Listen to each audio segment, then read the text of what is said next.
Peut-on être féministe et identitaire? Les jeunes filles de Némésis vous le diront, c'est une évidence aujourd'hui pour toutes les femmes qui refusent les œillères que veut leur imposer le système.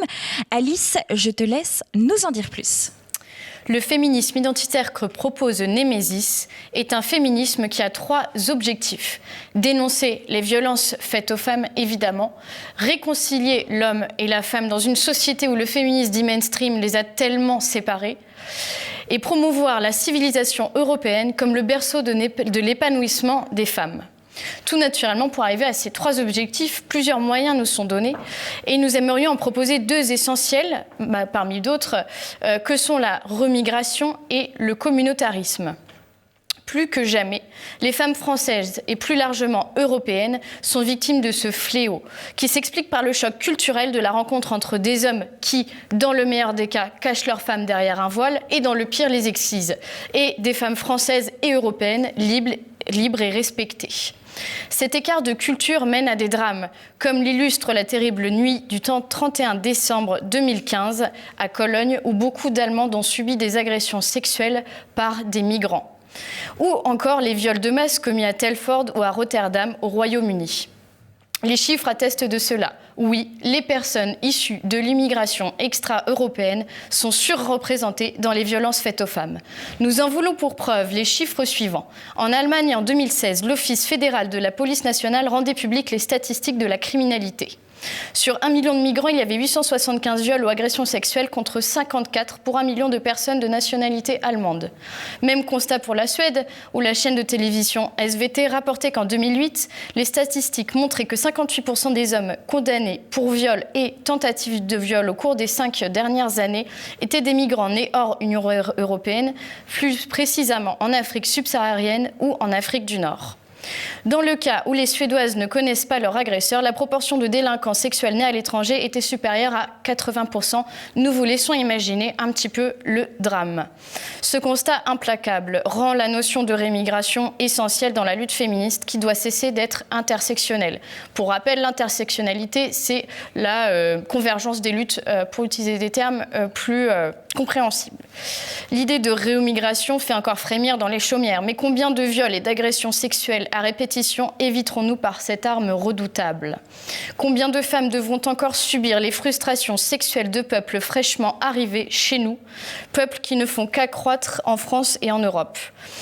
Oui, nous sommes en guerre, en temps de guerre, et il est grand temps que les femmes françaises, allemandes, suédoises, que nos sœurs européennes arrêtent de servir de butin. Combien de femmes seront les victimes innocentes et silencieuses d'un système qui ne les protège plus? Cette arme qu'est la remigration ne sera évidemment utile que si derrière, les frontières sont préalablement fermées à une immigration de masse et à une immigration surtout extra-européenne. La remigration est la seule solution viable dans un pays qui a perdu toute notion de l'identité et de l'unité. Car oui, non seulement nous devons réagir face à ce flux de migrants, mais tout cela sera bien inutile si nous restons un peuple décousu, incapable de fraternité, d'entraide et de solidarité. Tout naturellement, je voudrais vous parler maintenant du communautarisme, un terme pourtant si simple, un bon sens naturel et trop souvent décrié. Quand on entend ce terme-là, on pense généralement au communautarisme des autres cultures, asiatiques, africaines, maghrébines, mais rarement au communautarisme européen, et pourtant il existe bel et bien. On l'entend beaucoup aujourd'hui en France que le mâle blanc, cis-dominateur, hétérosexuel, colonialiste parfois, serait l'ennemi à abattre et le responsable de toutes les tares de notre société. Nous devons farouchement défendre ce mâle blanc, car ce fameux mâle blanc n'est autre qu'aujourd'hui nos pères et ne sera que plus tard autre que nos enfants et nos fils. Si les statistiques françaises sont exactes et que les Français de souche se retrouveront en minorité en 2050, l'enjeu tient de la survie. En tant que femmes et féministes, notre rôle aujourd'hui est de défendre nos hommes, nos mâles blancs et de redorer le blason du communautarisme entre personnes qui considèrent la France comme leur unique nation et la culture européenne comme la leur, culture qui d'ailleurs a toujours placé les femmes sur un piédestal. Nous ne cesserons de citer notre cher ami Jean-Yves Le Gallou, la civilisation européenne, c'est la civilisation qui honore la femme, déesse, mère ou guerrière.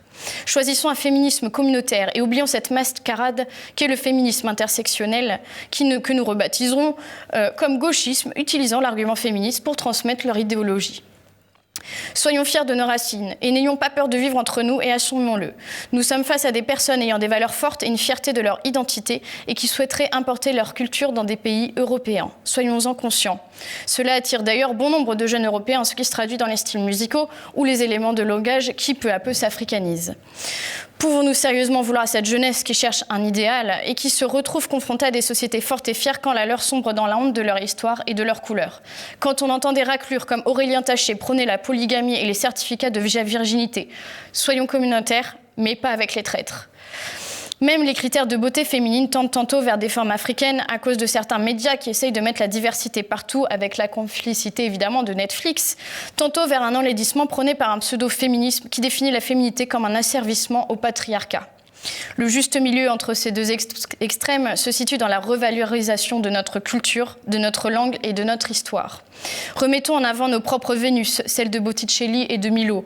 Étudions Jeanne d'Arc, Blanche de Castille, Anne de Bretagne. Gardons la sensualité d'une Brigitte Bardot et l'esprit d'une Marie de Médicis. Inspirons-nous de la sagesse de la Sainte Vierge et du courage de la déesse Némésis. Montrons que nous sommes fortes et fières et nous conquérons les foules.